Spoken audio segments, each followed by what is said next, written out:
But just to recap for our viewers, our take on the question time this afternoon and your analysis, Andrew, as we were discussing it in the chamber and then walking back here to the studio, is that they've missed an opportunity here. The Labor's missed an opportunity after this summer of hell, both, you know, literal but political as well for Mr Morrison. Took the words right out of my mouth. I was about to say, Kieran, a wasted opportunity, because it is. There's only 2 question times this week.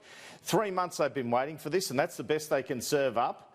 I mean, we're kind of in a situation where we have a government that's not performing well, but they're relying on the opposition not stepping up to the plate, just as they kind of did last election. And we saw more evidence of that in question time in my book. Yeah, indeed. Well, let's look at one of the stories that they probably didn't focus on as much as they could have. And this is the comment about Bridget McKenzie that we had. We played it a little bit before question time if our viewers saw that. But this is the Deputy Prime Minister.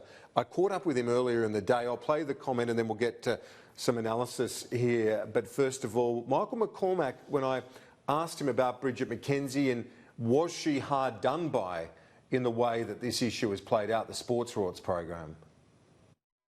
I felt sorry for Bridget. She really did a good job with making sure that she got out and about, and the delivery on the sports program. I look forward to Bridget working hard for regional Victoria in her Senate role and coming back later on down the track. And other ministers have done that. They've seen that they made an error. They see that in her case, as she admitted, a little bit sloppy. She missed out on just signing off that membership. Had she done so, everything would have been okay.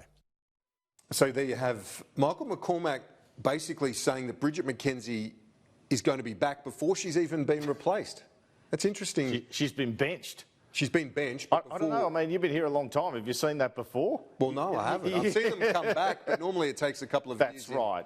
On the sin bin before you do, not on the day that they're being replaced. So you go to purgatory. Everyone says you're gone forever. Then you come back.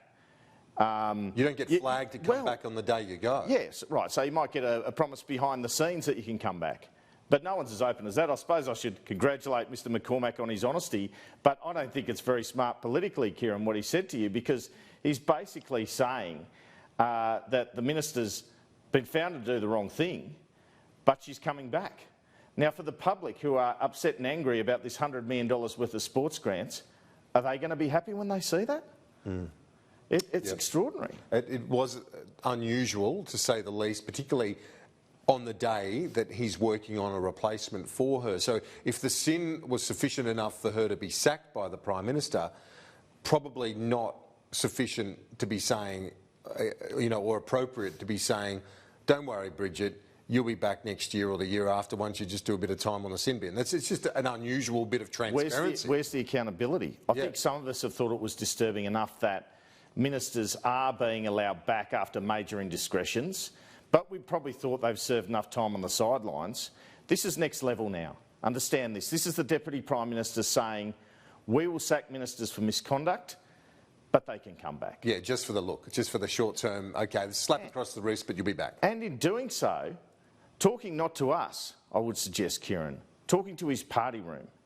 And, that is not going to go down well in Punterland, I wouldn't have thought. Well, as you say, all those clubs that missed out, saying that where's the accountability, and already the minister that's been punished by the Prime Minister is saying, well, don't worry, you'll be fine, a nod and a wink. It's not even a nod and a wink, it's a blatant statement there. But let's look at the thing about climate change and the fires issue, because we discussed it yesterday.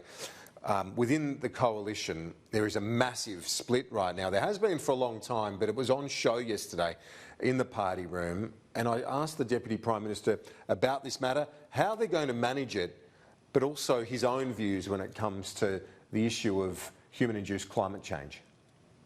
A lot of people have looked at those remarks and said, you're a climate change sceptic as a result. Not at all. You're not? The climate's changing, always has been. I'm glad that I'm part of a party.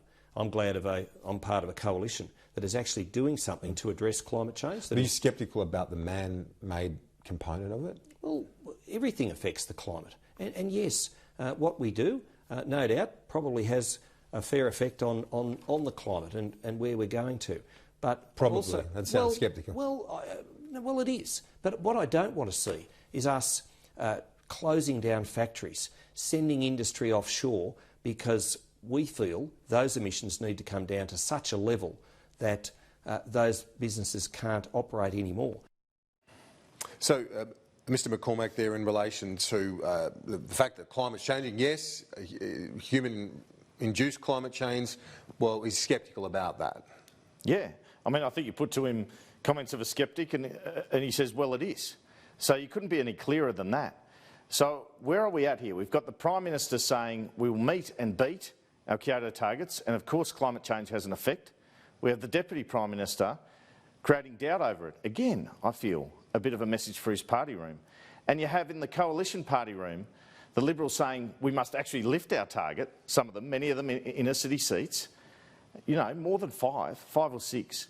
And you have the Nationals, about 5 or 6, saying don't worry about the Greenies, don't worry about climate change, it's all rubbish. And the leader sort of seeming to endorse a bit of that, and in recent days David Littleproud, his deputy, also casting a bit of doubt on it. I mean, you've got one side here, Kieran, and one side here. How on earth does the PM manage this? And that's why he's steering the middle course, but it's fraught with such difficulty. Talk about the third rail of Australian politics, you know.